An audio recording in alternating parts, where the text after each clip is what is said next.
Guys, സത്യസന്ധമായിട്ട് പറയുകയാണെങ്കിൽ ഈ സിനിമ നമ്മൾ തിയേറ്ററിൽ മിസ് ചെയ്തു. ഞാൻ മിസ് ചെയ്തു.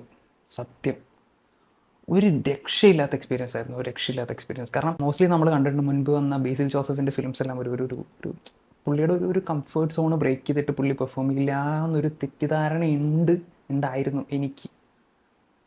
ഈ സിനിമ കംപ്ലീറ്റ്ലി അതെല്ലാം ബ്രേക്ക് ചെയ്തിട്ട് ഗ്രൗണ്ടിൽ ഇറങ്ങി കളിക്കുക എന്ന് പറയില്ല, ഒരു സ്റ്റെപ്പ് ഇറങ്ങി വന്ന് അടിക്കുക എന്ന് പറയില്ല. ഒരു രക്ഷയില്ല. Clean clean clean entertainment fun പടം. ഒരു രക്ഷയില്ല. ഞാൻ അധികം ഈ സിനിമയിൽ തിയേറ്ററിൽ ഇറങ്ങിയ സമയത്ത് അധികം അങ്ങനെ ഒരു ഡിസ്കഷൻ കേട്ടില്ല. അത്യാവശ്യം നല്ല പടമാണെന്ന് പറയുന്നുണ്ടായിരുന്നു, ബട്ട് ഇത്രയ്ക്ക് അടിപൊളിയായിരിക്കും ഞാൻ എക്സ്പെക്റ്റ് ചെയ്തില്ല. ഞാൻ സിസ്റ്റത്തിലാണ് കണ്ടത്. അത്യാവശ്യം ഒരു നല്ലൊരു ആംബിയൻസിലിരുന്ന് കാണാൻ ശ്രമിക്കുക. അത്യാവശ്യം നല്ല സൗണ്ടും കാര്യങ്ങളും ഉണ്ടെന്നുണ്ടെങ്കിൽ അടിപൊളി എക്സ്പീരിയൻസ് ആയിരിക്കും. കിടിലം പടമാണ്. സജിൻ കൂപ്പ് ആണെങ്കിലും ഈവൻ ആവേശത്തിൽ പോലും എനിക്കെത്ര ആവേശത്തിനേക്കാളും എനിക്ക് പുള്ളിക്ക് ആപ്റ്റായിട്ടുള്ള റോൾ ഇതാണെന്ന് തോന്നി. അത്രയും ഇറങ്ങി വന്ന് പുള്ളിയുടെ ആ ഫിസിക്കിനും ആ ഒരു ടോണിനും പുള്ളിയുടെ ആ ഒരു വട്ടവർ പുള്ളിയുടെ ആ ബിഹേവിയർ ആണെങ്കിലും ശരി, നമുക്ക് ഭയങ്കര റിലേറ്റബിൾ ആയിട്ട് തോന്നി. അതുപോലെ തന്നെ പല സിറ്റുവേഷൻസിലും പല പല സീൻസിലും നമുക്ക് ഭയങ്കര റിലേറ്റബിൾ ആയിട്ട് തോന്നും. ഭയങ്കര നമ്മുടെ വീടിൻ്റെ അടുത്ത് നടക്കുന്ന രീതിയിലുള്ള കുറച്ച് സീൻസ് ഉണ്ട്.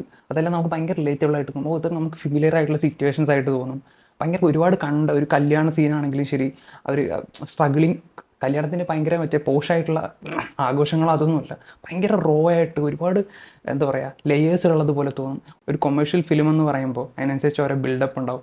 BGM വേണം, സിനിമോട്ടോഗ്രഫി അത്രയും ക്ലീൻ ആയിരിക്കണം. അങ്ങനെ ഒരു നായകനെ നമ്മൾ ലിഫ്റ്റ് ചെയ്ത് അപ്പ് ചെയ്ത് കൊണ്ടുവരില്ല.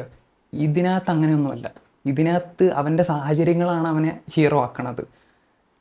നിവൃത്തികേട് ഒരു മനുഷ്യൻ്റെ എനിക്ക് മരിച്ചാലും കുഴപ്പമില്ല, എൻ്റെ സാഹചര്യത്തിലൂടെ എൻ്റെ സാഹചര്യം ഇതാണ്, എനിക്കിത് ചെയ്തേ പറ്റുള്ളൂ എന്ന് പറഞ്ഞിട്ട് ഇറങ്ങിയിരിക്കുന്ന ആ ഒരു ചോയ്സ് ഇല്ലാത്ത ഒരു മനുഷ്യനെ ഒരു ചോയ്സ് ഇല്ലാത്ത മനുഷ്യനെ ഒരു നിർവികാരനാക്കിയിട്ട് അവൻ്റെ ഒരു ഈവിൾ ലോഫൊക്കെ ഇട്ടിട്ട് ഒരു ചിരിയൊക്കെ ഉണ്ട്. അത് കാണുമ്പോൾ തന്നെ നമുക്ക് ഇനി അവനൊന്നും നഷ്ടപ്പെടാനില്ല, അവൻ രണ്ടും കൽപ്പിച്ചാണെന്ന് പറഞ്ഞിട്ടൊരു സാധനം ഉണ്ടല്ലോ, ആ ഒരു പോയിന്റിൽ വന്ന് നിൽക്കുന്നത് പോലെ. അത് ബേസിൽ അടിപൊളിയായി ചെയ്തിട്ടുണ്ട്. Basil Joseph hats off to you man. കിട്ടിലും പെർഫോമൻസ്, കിട്ടില്ലോ എന്നാണ് കിട്ടിലും. സജിൻ ഗോപു ഒരു രക്ഷയില്ല. പുള്ളി കറക്റ്റാണ് ഈ റോളിന്. ഇത്രയും ആപ്റ്റായിട്ടുള്ള വേറെ ഒരാളും ഈ ക്യാരക്ടർ ചെയ്യാൻ വേറെ ആരുമില്ല. ബേസിൽ പക്ക രണ്ടുപേരും ലീഡ് എന്നിട്ട് രണ്ടുപേരും അങ്ങോട്ടും ഇങ്ങോട്ടും പക്ക ക്ലീൻ പെർഫോമൻസാണ്, ക്ലീൻ എൻ്റർടൈൻമെൻറ്റ്. ഈ സിനിമ ഞാൻ തിയേറ്ററിൽ നിന്ന് മിസ് ചെയ്ത് എൻ്റെ ബിഗ്ഗസ്റ്റ് മണ്ടത്തരായിപ്പോയി. ഞാനിപ്പോൾ റിഗ്രറ്റ് ചെയ്യുന്നു. നിങ്ങളിതുവരെ കണ്ടിട്ടില്ല എന്നുണ്ടെങ്കിൽ സിനിമ എന്തായാലും മാക്സിമം സിസ്റ്റത്തിലും അത്യാവശ്യം നല്ല ഓഡിയോ ഉള്ളൊരു സിസ്റ്റത്തിൽ കാണാം, അല്ലെങ്കിൽ TV കാണാം, സ്പീക്കേഴ്സ് എല്ലാം വെച്ചിട്ട് കാണാം. Definitely must watch film. ഒരു രക്ഷയില്ല.